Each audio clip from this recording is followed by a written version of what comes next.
আসসালামু আলাইকুম সুপ্রিয় দর্শক, শুভেচ্ছা জানবেন।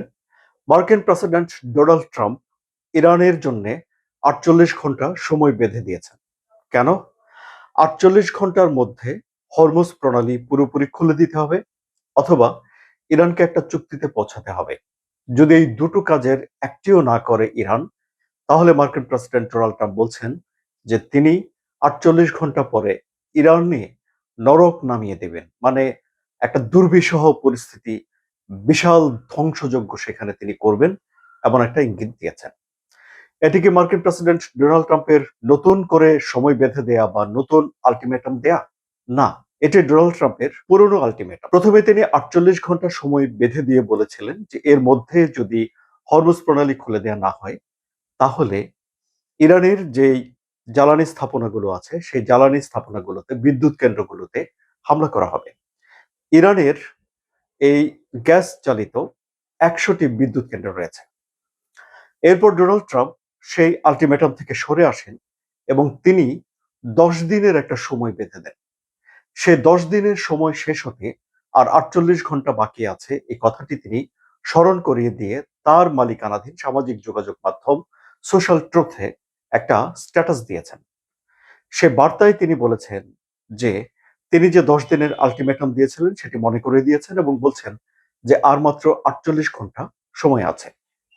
যতবারই ডোনাল্ড ট্রাম্প ইরানকে আলটিমেটাম দিয়েছে, সময় বেঁধে দিয়েছে, ততবারই ইরানও পাল্টা ডোনাল্ড ট্রাম্পকে কিছু কঠোর শর্ত দিয়েছে, কড়া কথা এবং ব্যাপক প্রতিশোধ নেয়ার বিষয় জানিয়ে দিয়েছে। এবারে আমরা ইরানের পত্রপত্রিকাগুলোতে একটা খবর দেখতে পেলাম, যেখানে তারা বলছে যে মার্কিন প্রেসিডেন্ট ডোনাল্ড ট্রাম্প যুদ্ধটা বিরতির জন্য, মানে ৪৮ ঘন্টার জন্য একটা যুদ্ধ বিরতি চেয়েছিলেন, যা ইরান প্রত্যাখ্যান করেছে। এখন আপনারা জানেন যে যুদ্ধে প্রথমে যেটি মারা যায় সেটি হলো যে সত্য। কারণ হলো যে যুদ্ধ চলাকালীন সময়ে প্রতিটা পক্ষ নিজেকে বিজয়ী রেখে বয়ান তৈরি করে এবং ইনফরমেশন গুলো দেয়। তো এখন দুটো পরস্পর বিরোধী বক্তব্য এখানে আমরা দেখতে পেলাম।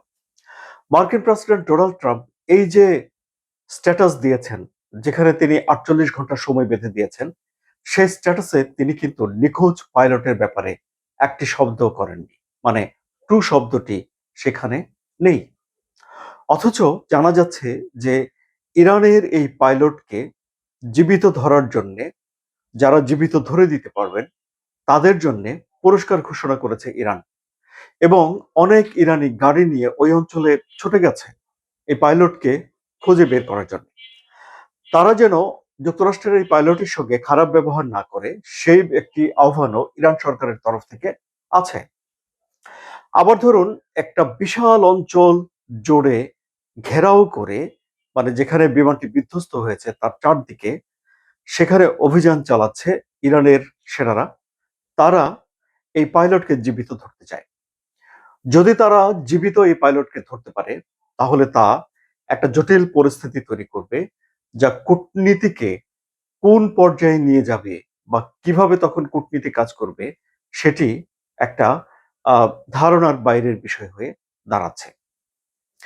এখন ধরুন, ইরান আরো একটা দাবি করেছে যে তাদের যারা যাযাবর গোষ্ঠী রয়েছে, সেই যাযাবর গোষ্ঠী দুর্গম পাহাড়ি অঞ্চলে দুটো হেলিকপ্টারকে গুলি করেছে, যে দুটো হেলিকপ্টার হলো যুক্তরাষ্ট্রের। এবং ইরান দাবি করেছে যে তারা ওই দুটি হেলিকপ্টারে গুলি করে হেলিকপ্টার দুটোর ক্ষতি করতে পেরেছে। এখানে একটা সিগনিফিকেন্ট বিষয় হলো যে এমন এক জায়গাতে ওই যাযাবর গোষ্ঠীরা বসবাস করে, পাহাড়ি দুর্গম এলাকা, যেখানে ইরানের নিয়মিত বাহিনী নেই, মানে সেনাবাহিনী নেই কিংবা আইআরজিসি নেই। কিন্তু তারা যেহেতু পশুপালন করে এবং তাদের হাতে আগ্নেয়াস্ত্র রয়েছে, তারা যুক্তরাষ্ট্রের হেলিকপ্টারে গুলি করেছে, এই তথ্যটি ইরান দাবি করছে। এ পর্যন্ত যুক্তরাষ্ট্রের ৭টি বিমান, 7 পিস, ইরান যুক্তরাষ্ট্রের ভূপাতিত করেছে বলে দাবি করছে। আবার ধরুন, এই যে বিমানটিকে যে ফেলে দিয়েছে, দুটো বিমানকে ইরান, সেগুলো ফেলে দেওয়ার জন্য ইরান তাদের নিজস্ব আকাশ প্রতিরক্ষা ব্যবস্থা ব্যবহার করেছে বলে ইরানের অফিসিয়ালরা বলছেন। এ নিয়ে নানা রকম ব্যাখ্যা চলছে বিশ্বের বিভিন্ন জায়গাতে। কেউ কেউ বলছেন যে এটি হয়তো কাঁধে বহনযোগ্য বা সহজে বহনযোগ্য আকাশ প্রতিরক্ষা ব্যবস্থা, যা এক জায়গা থেকে অন্য জায়গায় ইরান নিয়ে যেতে পারে। আবার ইরান বলছে যে তারা আকাশ প্রতিরক্ষা ব্যবস্থার ব্যবহার করে করে ইরানের আকাশ সীমায় তাদের শতভাগ নিরঙ্কুশ নিয়ন্ত্রণ তারা প্রতিষ্ঠা করবে, সেই লক্ষ্যে তারা এগিয়ে যাচ্ছে।